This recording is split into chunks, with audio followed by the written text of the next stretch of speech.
سلام دوستان، روز بخیر. با آموزش ضربه فرانت کیک در خدمتتون هستم. ضربه با سینه پا به صورت مستقیم رو به جلو. یک ضربه‌ایه که هم برای دفاع استفاده میشه هم حمله.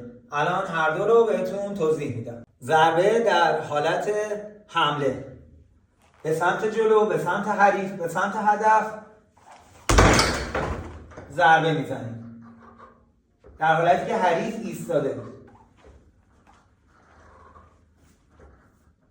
حالا حریف به سمت ما حمله میکنه.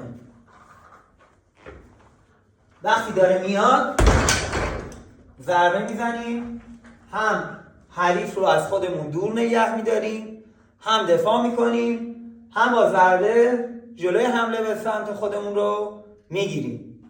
یک بار دیگه. ضربه زانو جمع میشه توی شکم، به سمت جلو باز میشه. امیدوارم که یاد گرفته باشید.